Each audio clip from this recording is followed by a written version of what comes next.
from the palatial Corbett Report studios in Western Japan, it's time for the 3rd annual Real Fake News Awards. In tonight's much-anticipated gala, we dishonor the stupidest fake news stories, dumbest mainstream media faceplants, and most laughably incorrect reporting of the past year with the coveted Dinos of shame. Which media organization will take home the most dinos for their dishonest reporting? Will the dissembler-in-chief retain his title as Fake News Purveyor of the Year for his lies about Syria? Or will a different liar come along to take his place? Find out in this year's exciting broadcast. But first, a word from our sponsors. Google, putting the goo in YouTube since 2006. The ADL, shut up, conspiracy theorists, or we'll throw you in jail. And Exxon. Those aren't X's in our logo. And now, your host for tonight's proceedings, Ricky Gervais.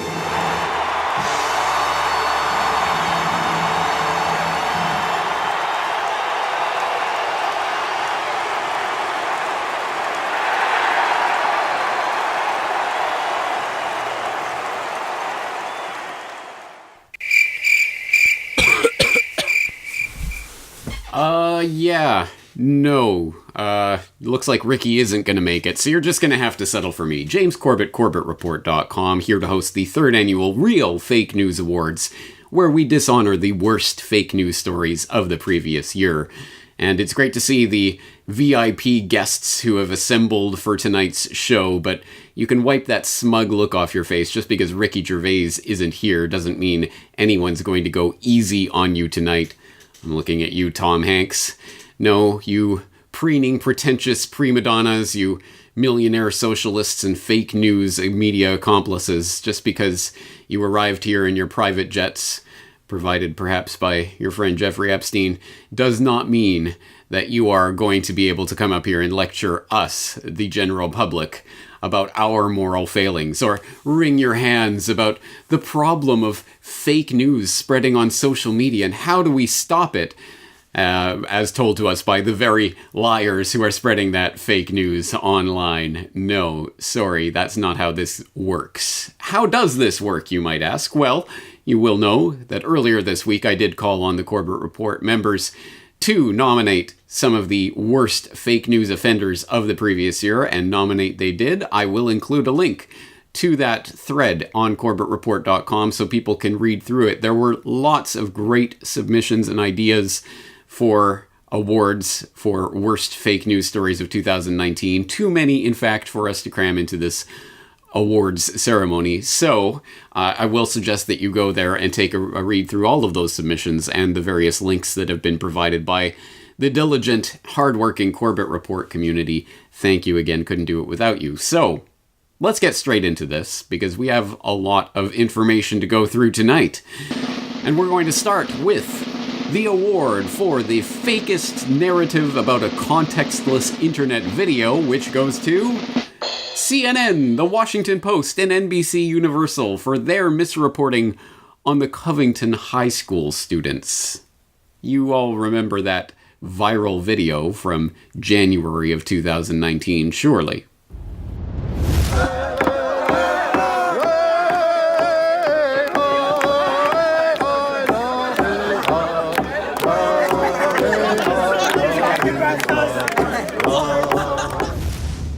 And you'll no doubt recall the type of commentary that video provoked from the lying liars of the mainstream media.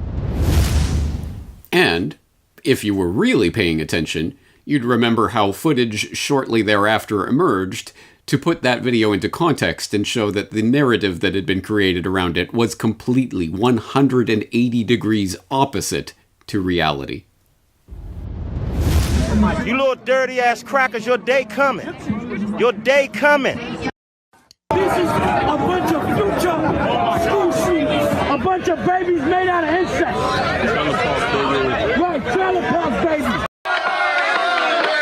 Here come Gad. Look at our Make America Great Again hats. Look at the hats. Look at the hats. We ain't taking. Look, we not taking. Look at Gad.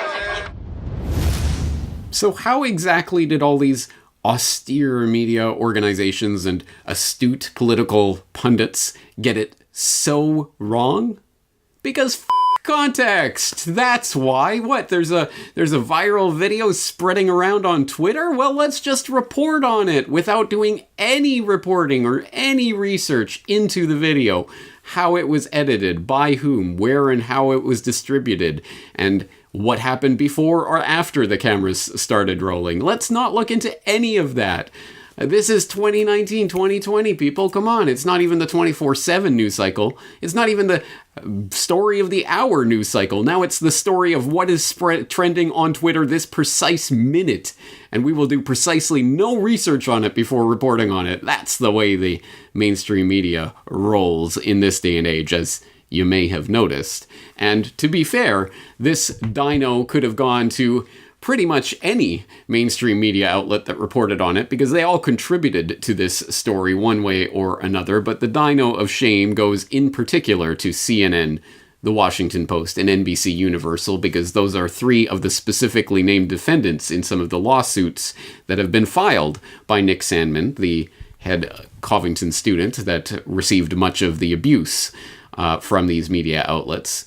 And perhaps the dino will be the least of these media organizations' worries, because they are facing, a combined lawsuit between the three organizations of $800 million. The $250 million defamation suit against the Washington Post is still ongoing.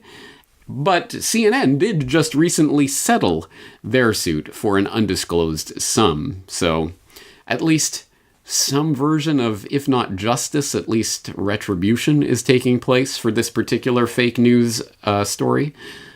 Probably too little too late, but at any rate, there are, as I say, no end to the dishonorable mentions that we could tag on to this award, because pretty much every mainstream media that reported on it did contribute to this story. But a special dishonorable mention goes to the National Review for their cringe-inducing rant, "The Covington students might as well have just spit on the cross."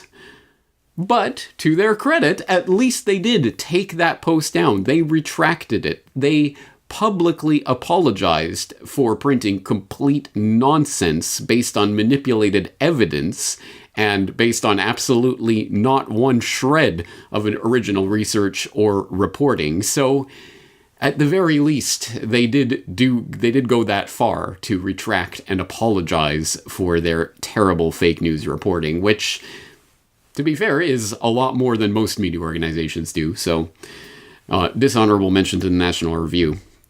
But again, pretty much every media outlet that piled on to those Covington High School students deserves their share of this dino. An extra special hat tip to Corbett Report commenter Kit8642, who in the nominations for these awards at corbettreport.com goes into more detail about the suspicious sourcing of this viral video clip and the sock puppet Twitter account that was used to promote it. Some very interesting and bizarre details in there that I will invite you to go and read for yourselves. I will put the link to that in the show notes for this award ceremony. Yes, yes, folks, this award ceremony comes with show notes. Take that, Oscars, Grammys, Golden Globes. All right, let's move on to the next dino. This year we have an award for the fakest false flag cover-up of the year, which goes to CBS News for Chemical Weapons Watchdog OPCW defends Syria report as whistleblower claims bias.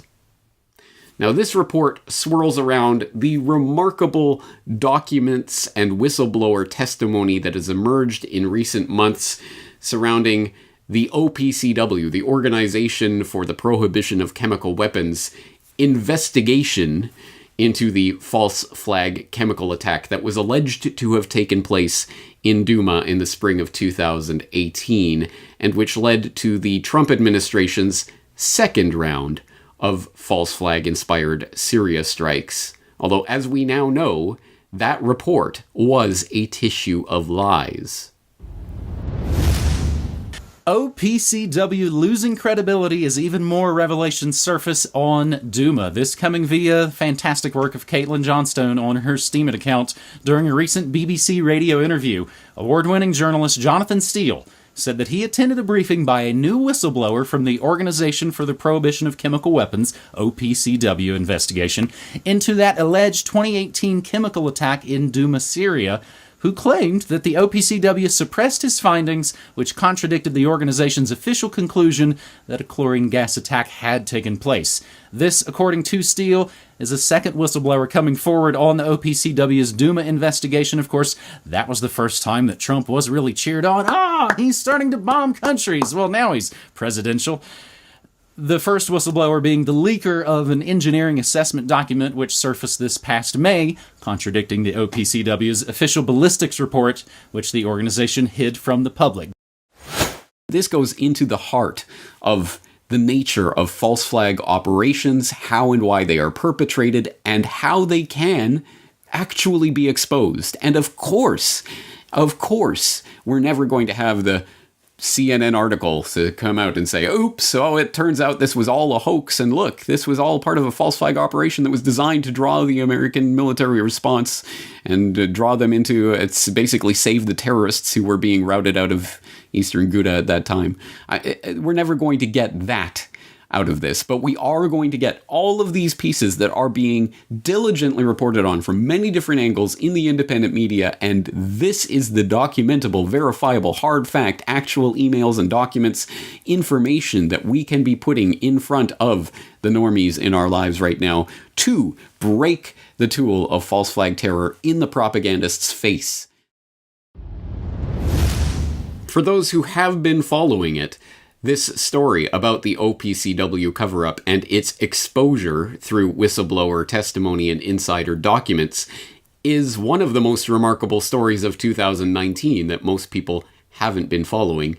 If you haven't followed it, please go back to episode 368 of the Corbett Report podcast, where I did a detailed breakdown of this story and a timeline of just what unfolded over the past several months.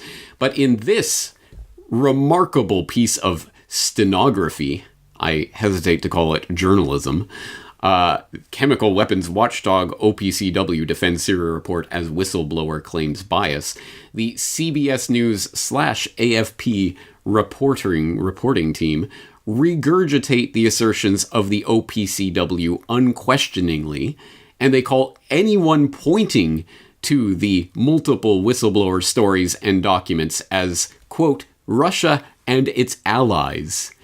In fact, in the entire 23-paragraph story, little more than a few sentences are devoted to summarizing in the briefest of contextless, detailless lines the whistleblower complaints and dismisses them immediately as a Russian ploy, which does not address, oddly enough, in any degree of detail the actual concerns that were raised by the OPCW workers, or how or why they are Russian or Russian allies for pointing to evidence that undermines the official story of the Duma attack. Now, the saddest part of this award is that this dino has to go to the CBS News and AFP team that worked on this story, because this is the only mainstream media outlet that has given any coverage whatsoever to this story, other than the Hitchens blog on Mail on Sunday or Robert Fisk at The Independent. Nothing even approaching a mainstream media outlet has even acknowledged the existence of this scandal, other than this CBS News piece, which simply, unquestioningly regurgitates the OPCW's blanket denials. And this despite the fact that, of course, many mainstream media outlets gave coverage, even detailed headline coverage like the BBC, about the OPCW final report when it was released. And yet, they have absolutely nothing whatsoever to say about this remarkable scandal and these details that document the process by which the OPCW has attempted and well, going by the mainstream media, successfully covered up their own failings in this regard. It's a remarkable story. And so thank you to all of the Corbett Report members who did suggest this story in the comments section. And as I say, there will be links in the show notes for you to do more research and find out more details about this story. Let's move on to the next award. This year, the award for the fakest climate crusade of the year goes to Time Magazine for 2019 Person of the Year, Greta Thunberg. Yes, Time's fawning puff piece lionizing the autistic teenager's temper tantrums caps a meticulously planned PR campaign that has leveraged a lifetime of childhood abuse, trauma, and conditioning to create the Greta Thunberg Inc. phenomenon, a worldwide propaganda campaign which has only been made possible through the active complicity of the fake news corporate media. People are suffering. People are dying. Entire ecosystems are collapsing. We are in the beginning of a mass extinction, and all you can talk about is money and fairy tales of eternal economic growth. How dare you? Greta Thunberg is taking on climate change head-on, pulling no punches. Her passionate speeches have drawn attention all over the world. 16-year-old climate activist Greta Thunberg joins us for her first live U.S. television interview. The teenager made headlines last year with her solitary strike against climate change. We're now joined by Greta Thunberg. She has been named one of Time Magazine's most influential teens of 2018. The Swedish teenager who has helped galvanize this movement. So the march ends here at Battery Park, and one of the highlights of this portion, we'll be hearing from 16-year-old Greta Thunberg. Please welcome Greta Thunberg!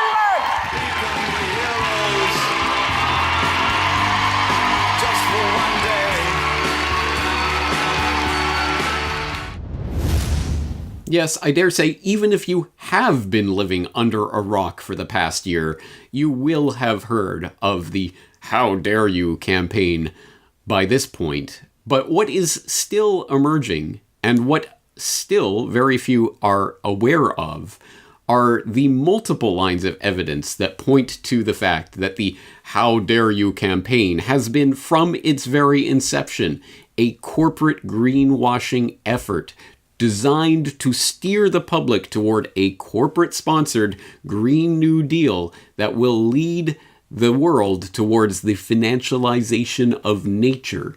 And if you have no idea what any of those terms or what that sentence means, I will exhort you to check out the links that I will provide in the show notes for this award so that you can find out more about this. I will include a link to the exhaustively detailed and documented multi-part article series, The Manufacturing of Greta Thunberg, by Cory Morningstar, which lays out exactly how this campaign has been orchestrated by an international consortium of lavishly funded non-profit groups and their corporate and financial backers.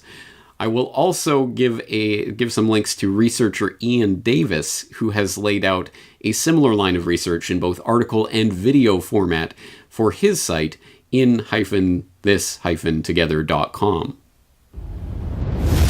Greta Thunberg appeared on the world stage in August 2018 after staging a one-girl protest outside the Swedish parliament. Swept up on a wave of public imagination, Greta has become the poster girl for the climate emergency, an emergency which a recent study shows could be practically eradicated by planting billions of trees. A relatively inexpensive and some would say quite pleasant solution. However, we're not going for the inexpensive, pleasant solution. Instead, the millions of people around the world who are panicking about the climate emergency are protesting in support of the United Nations' favoured solution. That solution is the creation of a $100 trillion carbon bond market. It won't do anything to reduce CO2 emissions, but then it's not designed to. Yes, you could hardly ask for any more evidence that the Greta Thunberg campaign has been a carefully crafted PR psyop. But you could get it.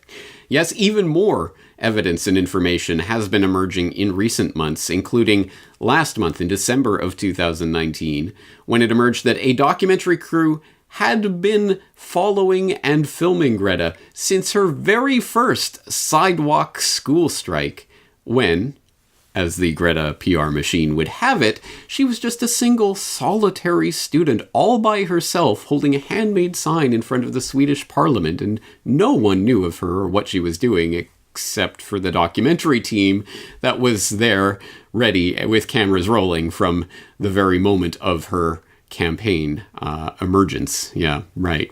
It has also emerged that Greta's parents, themselves Swedish celebrities, have been attempting to make Greta a celebrity for years, pitching a series of 6 to 8 half-hour episodes of a reality TV show about Greta and her climate activism to Swedish broadcaster SVT when she was just 12 years old. And SVT regrets now that they didn't take the Thunbergs up on this generous offer because, well, ka-ching, ka-ching. It would have been very good for them at this point. Yet more evidence continues to emerge. In fact, just in the past couple of weeks, we saw a recent Facebook glitch which revealed that Greta Thunberg's Facebook account, purporting to be the outpourings of this earnest teenage crusader, is in fact managed by her father and a climate activist in India who serves as a delegate at the UN Climate Change Organization by the name of Adarsh Pratap.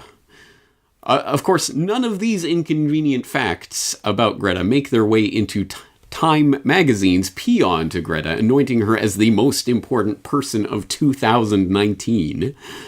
Instead, the piece outlines the vulnerabilities that have been played upon by Greta's parents and other exploitative adults in Greta's life, demonstrate how she has been conditioned into a psychotic state of panic and paraded in front of cameras to lecture the world about her delusions.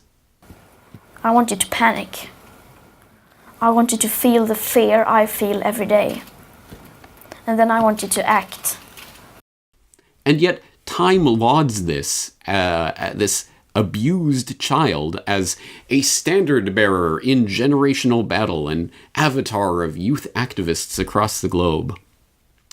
Although, once again, there are no shortage of media outlets that are responsible for participating in the abuse of Greta Thunberg, I think Time, anointing her as the most important person of the year, certainly deserves a special place and a special Dino dishonor for taking that abuse to the next level. We're going to move on to the next award category.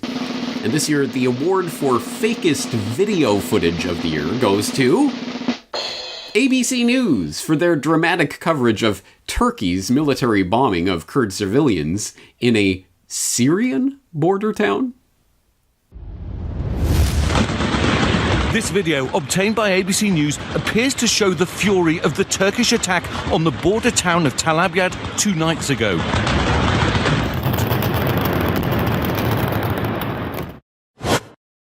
Now, that is some startling footage that appears to show, as ABC News puts it, the assault in northern Syria. But, I don't know, I'm no expert, but it seems to me that that is not footage of a bombing, as the anchor says there. That looks to me like gunfire at explosives of some sort. Almost as if it was done for some sort of, I don't know, gun show or something in Kentucky.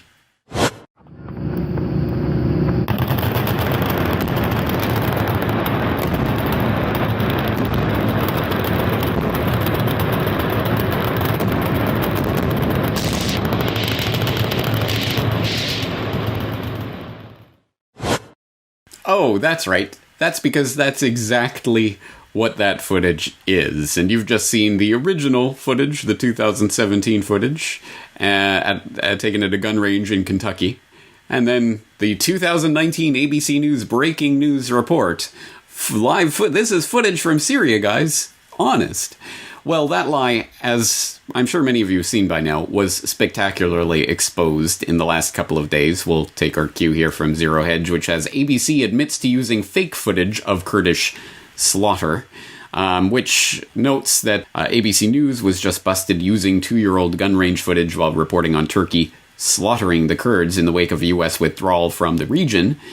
And it goes to show the footage side-by-side comparison. It is the same footage. They passed off gun range footage from Kentucky as footage of Turkey slaughtering Kurds in Syria. Now, again, the fact that this is incorrect footage is not in dispute because ABC World News tweeted out just in the past 24 hours or so, we've taken down video that aired on World News Tonight Sunday and Good Morning America this morning that appeared to be from the Syrian border immediately after questions were raised about its accuracy. ABC News regrets the error. Oh, oopsie. It seems that the crack journalists over at ABC News just accidentally dug up 2-year-old footage from their archives, deliberately edited out the clearly visible Kentucky gun show crowd from that footage by cropping the footage very closely and putting it in lower quality, broadcasting it as new footage, breaking footage from Syria, and then rather than actually apologizing for this incident, reprimanding those involved and providing a detailed explanation for how they're going to be more transparent in the future and how this sort of thing is never going to happen again, they simply pull the video and say they regret the error. So, congratulations, ABC News. Of all the fake news stories of 2019, this was probably the stupidest, and that is saying something. So, well, this Dinos for you. Dishonorable mentions in this category will go to Emmanuel Macron, Leo DiCaprio, Madonna, and other Twitterati who jumped on the Amazon fire hysteria earlier last year by posting pictures purporting to show the fires that were taken in the at the scene, but in fact were taken in previous years in entirely different locations in Brazil, and even some from India. So it's an incredible story that speaks volumes about the type of reporting that we get on these disasters as they're happening, if you rely on social media for your news on such things. So I will throw a link into and a hat tip to Man Bear Pig in the Corbett Report nomination thread, who recommended this particular story. I think it's worth checking out, if only for a laugh. And this, of course, certainly is not the first and only time that the mainstream media has ever creatively gotten their geography wrong for strategic political purposes. And if you are interested in that, please go back to that propaganda watch from last year where I did cover that Kentucky gun show footage in more detail. Okay, we're going to move on to the next award, the next dino in tonight's gala festivities, which is the award for fakest economic statistics of the year, which goes to the Japanese government for their admission that 40% of the 56 key government economic releases that they make are in fact fake, fudged, or completely made up. Yes, that's right. The Internal Affairs Ministry of Japan was forced to admit in 2019 that nearly half of their economic data is flawed. In fact, even worse, the ministry found that irregularities in 21 of the 22 sets of faulty data that they dug up amount to violations of the statistics law. In other words, criminal fraud underpins much of the useless numbers that the Japanese government gives out regarding the health of the Japanese economy. Surprise, surprise. Of course, this is not surprising at all. Don't worry, Japan, you are not alone in all of this. In fact, this is This is the rule, by far. The exception would be to find a government that actually accurately reports economic data. Of course, we know that back in 2007, one of China's top officials was caught admitting that the country's GDP numbers were man-made and unreliable. And similar fake data scandals have plagued Argentina and India and Greece and just about every other country in the world, including, surprise, surprise, the United States. But for propagating criminal fraud that could undermine your country's economic standing, or at least stature in the eyes of the economic world, who you, Japan, have earned this particular dino of shame.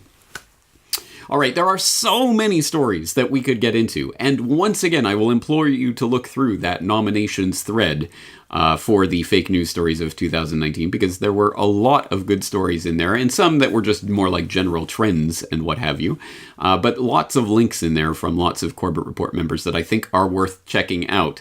And I'll put in a special plug for a story from Home Remedy Supply that's particularly laughable.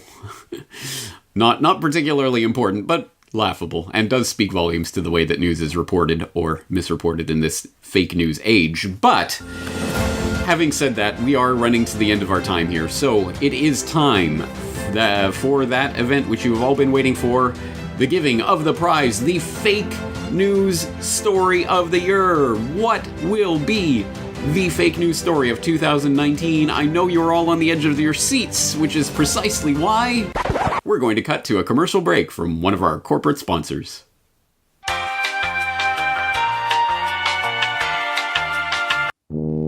Are you a Mockingbird repeater for a lying fake news organization? Concerned that no matter how many garbage clickbait fake news stories you churn out for your dinosaur media outlet, that you're soon going to be replaced by a fake news AI bot? Well, you wouldn't be out of a job if you could program that fake news AI bot, now would you? At Learn to Code, we teach down-on-their-luck corporate media liars just like you how to program fake news AI bots that will churn out even more spurious content than ever before. Insert fact here is a Russian conspiracy theory. GMOs are perfectly safe. Epstein killed himself. As your old media bosses turn more and more to their new robot overlords to create lies for their corporate masters, you'll be in one of the hottest jobs out there. So don't despair, you lying prostitutes. There's hope out there for you. You just have to learn to code. Learn to Code is now endorsed by Joe Biden. Give me a break. Anybody who can churn out fake news can learn how to program, for God's sake. I'm Joe Biden, and I approve this message. Thank you, Learn to Code. Remember, dinosaur media reporters, don't get angry, frustrated, and lose your job. Learn to code. All right, now, it is time. It is the moment we have all been waiting for. Breathlessly throughout the evening, I hold in my hand the dino that will be bestowed on the losers of tonight's festivities, those who have perpetrated the worst fake news story of the year. And I have in my hand the envelope containing this slip of paper that will tell us what is the worst fake news story of 2019, and the dino goes to... Epstein didn't kill himself. What? Sorry, I seem to have gotten my notes confused here. Sorry, here it is. Okay, and the dino for fake news story of 2019 goes to ABC News for it was unbelievable what we had. We had Clinton, we had everything. I've had the story for 3 years. I've had this interview with Virginia Roberts. We would not put it on the air. First of all, I was told, who's Jeffrey Epstein? No one knows who that is. This is a stupid story. Then the palace found out that we had her whole allegations about Prince Andrew and threatened us a million different ways. We were so afraid we wouldn't be able to interview Kate and Will that also quashed the story. And then Alan Dershowitz was also implicated in it because of the planes. She told me everything. She had pictures. She had everything. She was in hiding for 12 years. We convinced her to come out. We convinced her to talk to us. It was unbelievable what we had. Clinton. We had everything. I tried for 3 years to get it on, to no avail, and now it's all coming out, and it's like these new revelations, and I freaking had all of it. I'm so pissed right now. Like, every day I get more and more pissed because I'm just like, oh my God, what we had was unreal. Other women backing it up. Hey, yep. Brad Edwards, the attorney, 3 years ago, saying there will come a day when we will realize Jeffrey Epstein was the most prolific pedophile this country has ever known. And I had it all 3 years ago. Yes, it should perhaps come as no surprise that the fake news story of 2019 would swirl around one of the most remarkable stories of 2019. Remarkable not so much insofar as it was unexpected, but so much as it shows in minute detail how the fake news media operates. And that story, of course, were the dramatic events surrounding the Miami Herald's reporting on Epstein, followed by his dramatic arrest and incarceration, his first suicide attempt and put on suicide watch, and then, of course, as we all know, he killed himself in prison. And that's the end of the story, right? Well, okay, well, that was a weird set of events, and time to move on with your lives and never speak about it again. Or at least that's what the lying liars of the fake news media would like to have happen in this case. And that's precisely why, if this entire series of events was to be encapsulated in one particular fake news story, it is ABC News' deliberate cover-up, ongoing, years-long cover-up, of the information, the documentation that they had in their hands about this story for years before the Miami Herald and others dug this up and reported on it as brand new miracle revelations. Oh, who ever knew this information? Well, of course, people in the alternative media who have been talking about this case for years and years knew about this information in various forms, and evidently other reporters did too, and ABC News deliberately suppressed it. Now, to be fair, this, I suppose, is not a story that was reported in 2019. In fact, it is not a story that was reported at all, and it isn't a fake news story per se. It is a very real news story that they had, that they deliberately suppressed, but I think this does encapsulate exactly how the lying liars of the fake news mainstream media were active perpetrators and accomplices in the cover-up of the Epstein story, without which Epstein would not have been able to operate. Without the active complicity of reporters and journalists and others who were digging up this information, not just for years, but literally for decades, and then being suppressed by editors, if that had not taken place, then this story would have been a very, very different story. So this is a perfect encapsulation of how the fake news media operates, and it brings to mind many other examples of how this story and stories like it have been actively covered up in the past. Of course, the open secret that everybody in Britain, or at least everybody in the media, knew about Jimmy Savile for years and years, that was deliberately covered up until after his death. Or even in the Epstein case, not just with ABC News and its deliberate suppression of the story that had been reported out, the documentation that they did have that could have at least stopped Epstein and brought it to trial much earlier. Well, how about even earlier than that? Of course, we now know of Vicky Ward saying that she had this story back in 2002, or some version thereof, and that was deliberately covered up by the editors at Vanity Fair. And then you look into Vicky Ward and you find out she's buddy-buddies with Ghislaine Maxwell, and the rabbit hole just keeps going deeper and deeper.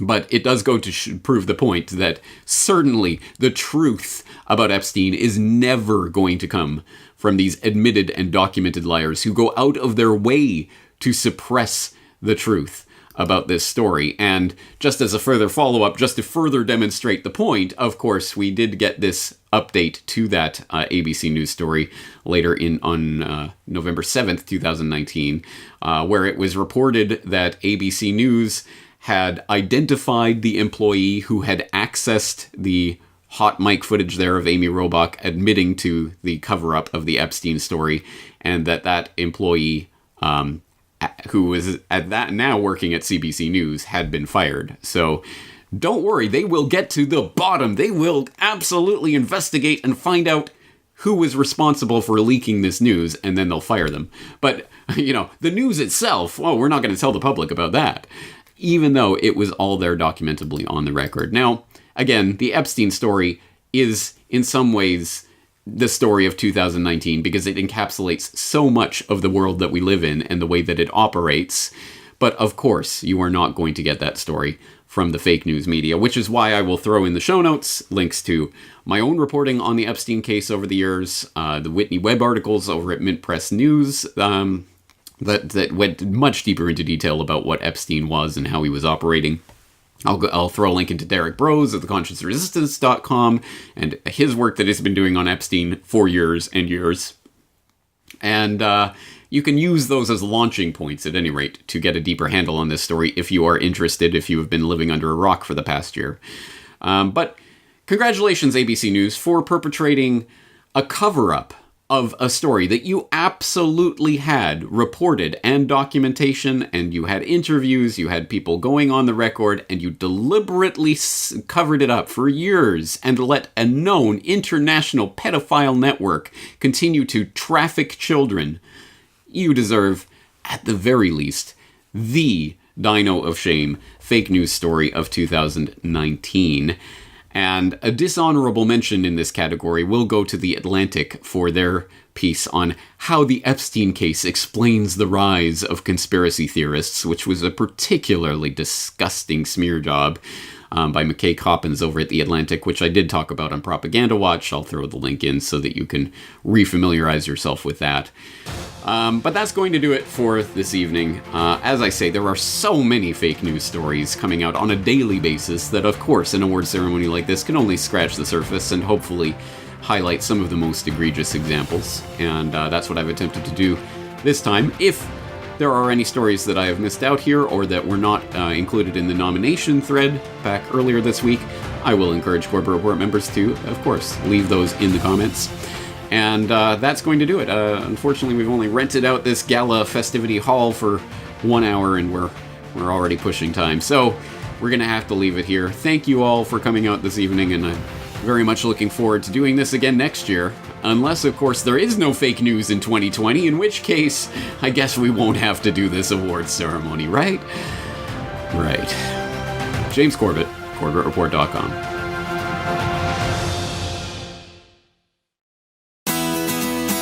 The Corbett Report is brought to you by the Corbett Report subscriber, a weekly newsletter featuring James Corbett's International Forecaster editorial, recommended reading and viewing, discounts on Corbett Report DVDs, and once a month, a subscriber-only video. Sign up today to start receiving your copy at corbettreport.com/support.